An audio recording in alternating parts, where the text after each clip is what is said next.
and they will now make this following statement in their personal capacity. Thank you very much.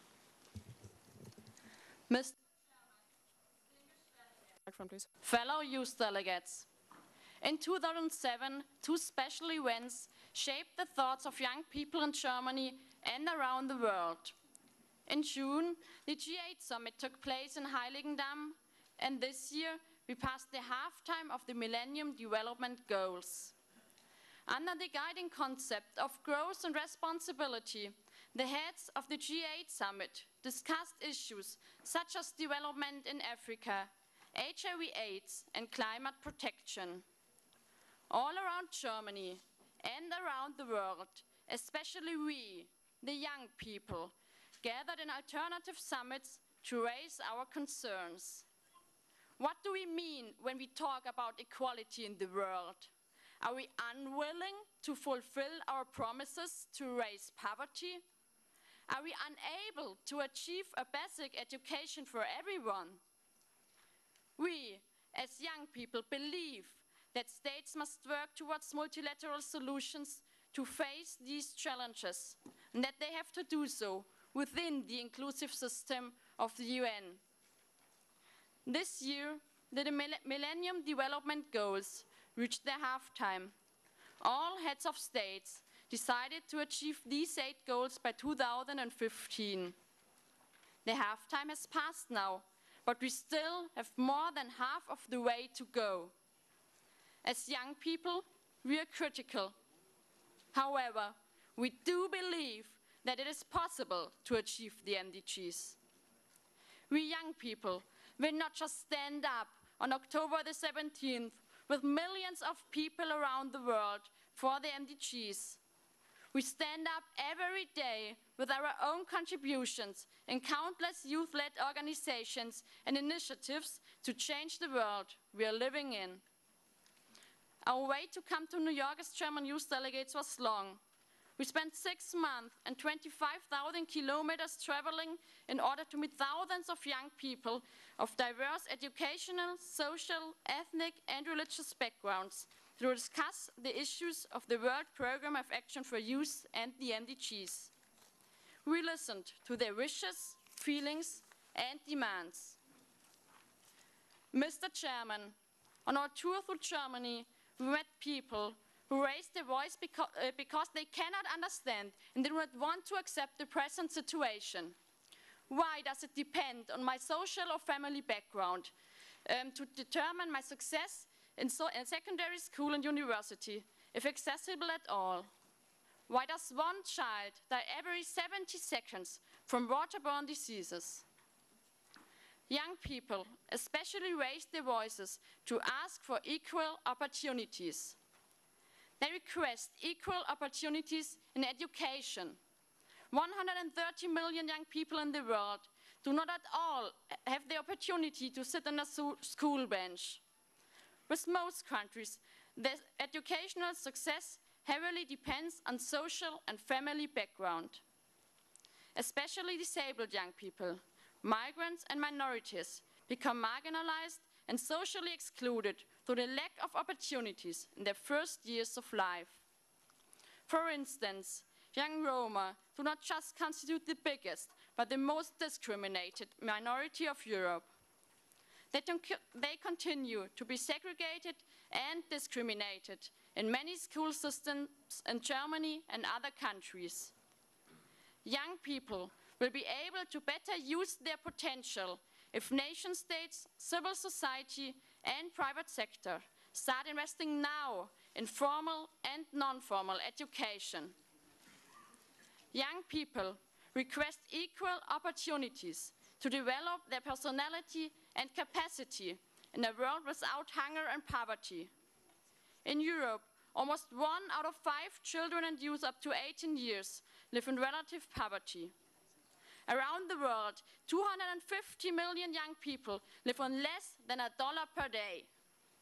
These young people have fewer opportunities to achieve quality education and to find decent work. They face great danger in remaining in the cycle of poverty. Mr. Chairman, Young people request equal opportunities to benefit from globalization. Mobility for education and employment has become essential for the capacity building of young people.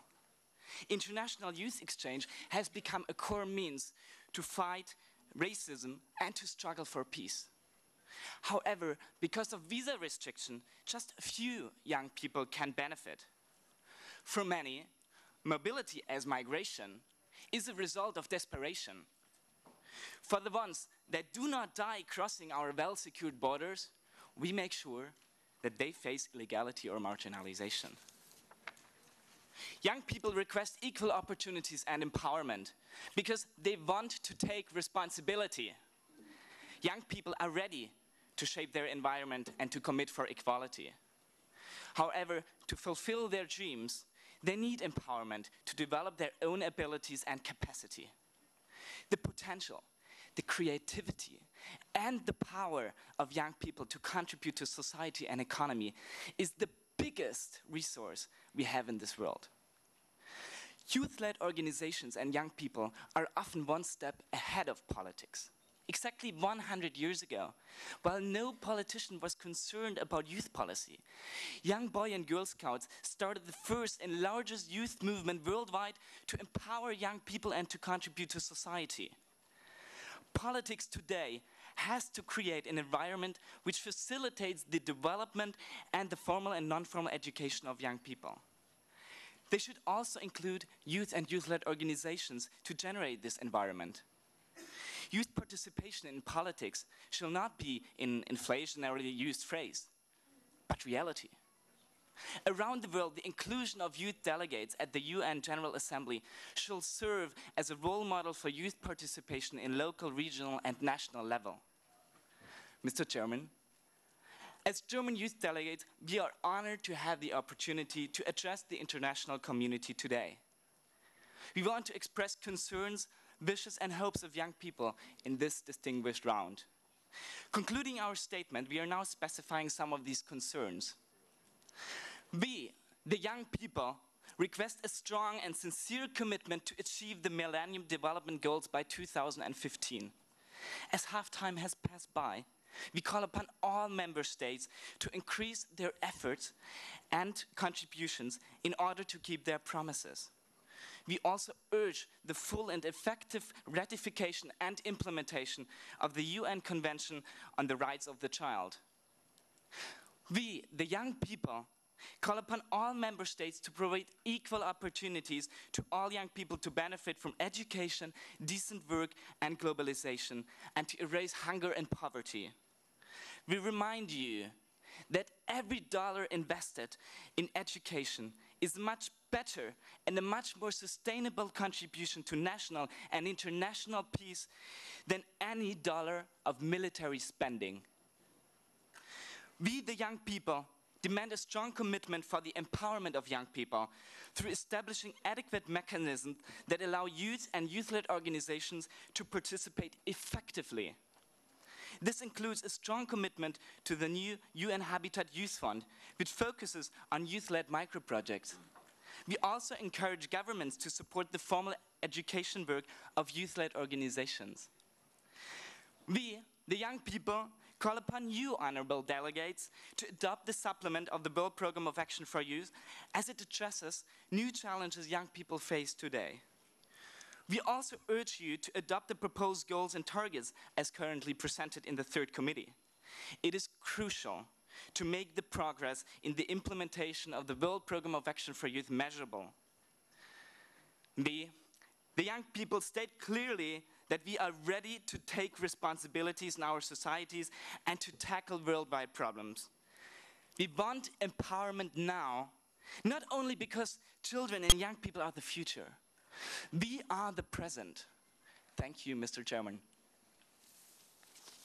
I thank the distinguished youth representatives from Germany for your very highly passionate, very moving statements. And I'm sure that the questions you raised and the concerns expressed would have been taken due note of